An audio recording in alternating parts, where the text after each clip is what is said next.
এই মুহূর্তে আমি রয়েছি দক্ষিণ কলকাতায় এবং পেয়ে গেছি দক্ষিণ কলকাতা জেলা সভাপতি কংগ্রেসের প্রদীপ প্রসাদকে।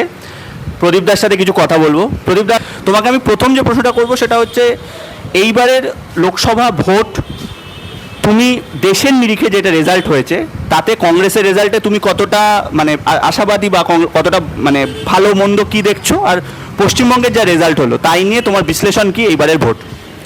দেখো, আমাদের প্রথম কথা, ইন্ডিয়া জোট গঠন করে নির্বাচনে নরেন্দ্র মোদী মতো 10 বছরের একটা সরকারের বিরুদ্ধে লড়াই করতে আমরা রাস্তায় নেমেছিলাম।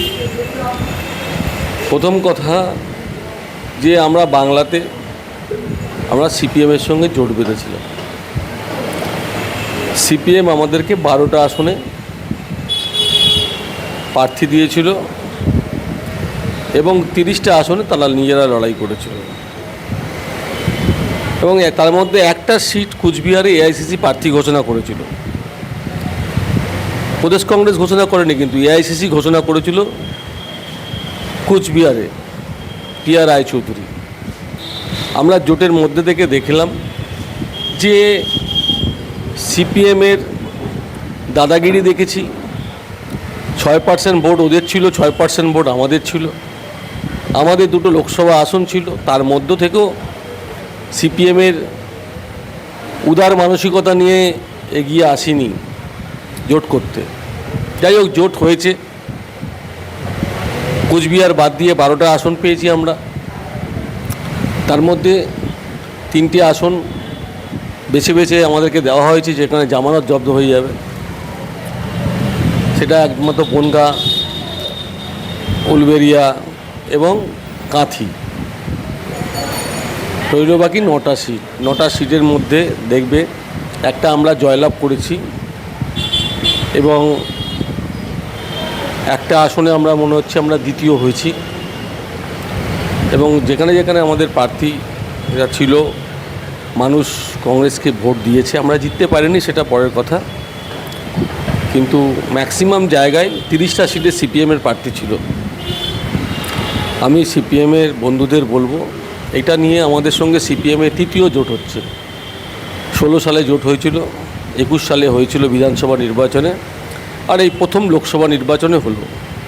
লোকসভা নির্বাচনে ফলাফল আসার পর সিপিএমের নেতৃত্বরা এই ফলাফল বিচার করবে, পর্যালোচনা করবে, কোন কোন সিট ওদের সে সমস্ত সিটে লড়াই হয়েছে তারা দেখবে, পর্যালোচনা করবে। আমাদেরও পর্যালোচনা হবে। তবে কমলা বলবো, পশ্চিমবাংলায় কংগ্রেসে ঘুরে দাঁড়াতে আবার প্রথম 0 থেকে শুরু করতে হবে, 0 থেকে শুরু করতে হবে। কারণ দক্ষিণবঙ্গে প্রায় কংগ্রেসের প্রার্থী ছিল না, সুতরাং খুব কঠিন লড়াই হবে। কারণ যারা কংগ্রেসের আদর্শে, কংগ্রেসের জন্য পতাকা নিয়ে, কংগ্রেসের নীতি আদর্শের ওপর নির্ভর করে রাজনীতি করে, যারা শত্রু প্রলোভনের মধ্যেও যারা দল ছাড়িনি দীর্ঘদিন ধরে, তাদেরকে তো একটা সম্মান দিতে হবে। সেই সম্মানটুকু কংগ্রেসের, প্রদেশ কংগ্রেসের পক্ষ থেকে গ্রাসরুটের কংগ্রেস কর্মীদেরকে এই সম্মানটুকু দেয় না, তাদের খবরও রাখা হয় না। সুতরাং এটা একটা যেমন দিক আছে, তেমন দিক আমাদের কংগ্রেসের আন্দোলন। আমরা বিক্ষিপ্তভাবে দক্ষিণ কলকাতায় আমরা বিগত দিনে আমরা সংগঠন কিছু ছিল না, নীল ছিল, সেখান থেকে আমরা ঘুরে দাঁড়িয়েছি। ঘুরে দাঁড়ানোর পরে সংগঠন আমরা করছি। পাশাপাশি আমরা এমন কোনো আন্দোলন খাড়া করতে পারিনি তৃণমূল কংগ্রেসের ব্যর্থতা, অপদার্থতা, দুর্নীতির বিরুদ্ধে। আমাদের প্রেস কনফারেন্স ছাড়া আমাদের আন্দোলন সেভাবে হয়নি, আর ভিজিট করা ছাড়া। আপনারা লক্ষ্য করবেন, বকটুই কাণ্ডে আমরা লোকালি বীরভূমে হয়তো অবস্থান হয়েছে, অল্প বিক্ষোভ হয়েছে, প্রদেশ কংগ্রেস সভাপতি ভিজিট করেছে, দেখে এসছে, কিন্তু আমরা সেভাবে ওই আন্দোলনটা রাজ্য স্তরে নিয়ে আসতে পারিনি। আমরা হাঁসখালিতে একটা মেয়েকে ধর্ষণ করে উইদাউট সার্টিফিকেট, ডক্টর সার্টিফিকেট তাকে পুড়িয়ে দেওয়া হলো। সেখানেও আমাদের ভিজিটিং হয়েছে, পরিদর্শন হয়েছে, কিন্তু সেই আন্দোলনটাকে আমরা জেলা কেন প্রাদেশিক স্তরে নিয়ে আসতে পারিনি। আমরা কালিয়াগঞ্জে দেখেছি একটা আদিবাসী মহিলাকে ধর্ষণ করতে ঝোপের মধ্যে তার নগ্ন মৃতদেহ ফেলে দিয়েছে।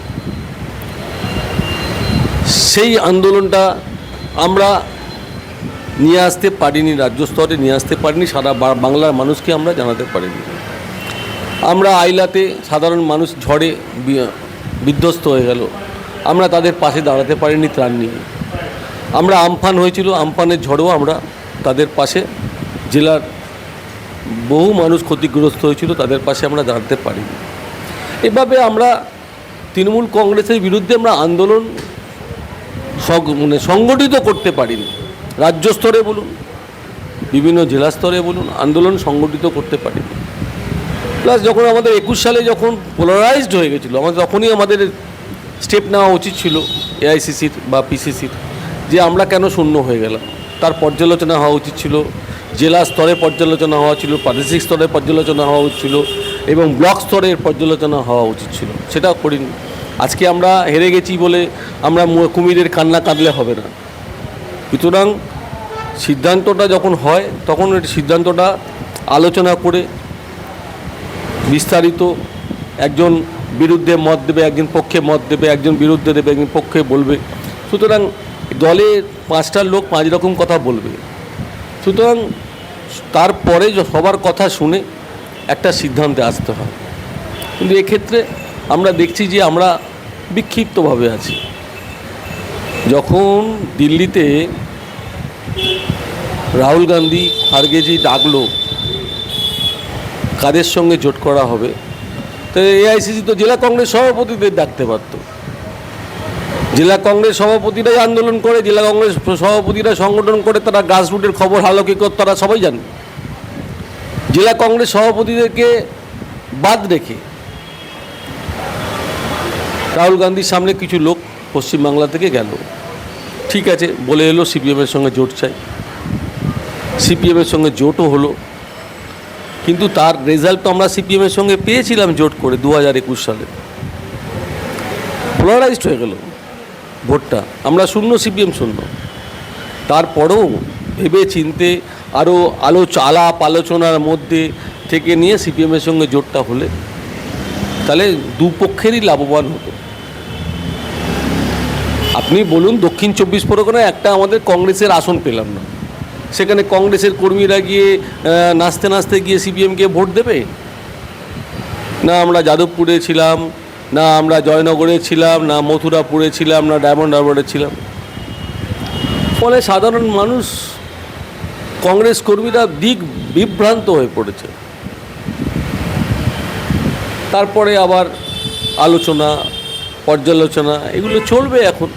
সুতরাং আমাদের হারটাকে স্বীকার করে নিতে হবে যে আমরা হেরেছি, এবং এই হারটা থেকেই আমাদের আরও শিক্ষা নিতে হবে। যারা এখনও পর্যন্ত একনিষ্ঠ কংগ্রেস কর্মী, যারা গ্রাসরুটে যারা কংগ্রেসটা করেন, যাদের জন্য কংগ্রেস পার্টিটা টিকে আছে, তাদের মতামতটাও একটা গুরুত্বপূর্ণ ভূমিকা গ্রহণ করে। তাদের মতামতটাও নেওয়া উচিত বলে আমি মনে করি। সুতরাং আবার শূন্য থেকে শুরু করতে হবে সবাইকে। কথা বলছিলাম দক্ষিণ কলকাতার জেলা সভাপতি প্রদীপ প্রসাদের সাথে। অনেক কথার মানে অকপটে উত্তর দিল প্রদীপদা, এবং অনেকগুলো আত্মসমালোচনা বা সেটা দলের নিরিখেই অনেক আত্মসমালোচনা করলো প্রদীপদা। আশা করি এই ভিডিওটা আপনাদের ভালো লেগেছে। যদি ভিডিওটা ভালো লাগে তাহলে লাইক করে পরিচিতদের মধ্যে শেয়ার করে দেবেন এবং আমাদের চ্যানেলকে সাবস্ক্রাইব করতে পারেন। দেখা হবে পরের কোনো ভিডিওতে। সবাই ভালো থাকবেন। Thank you.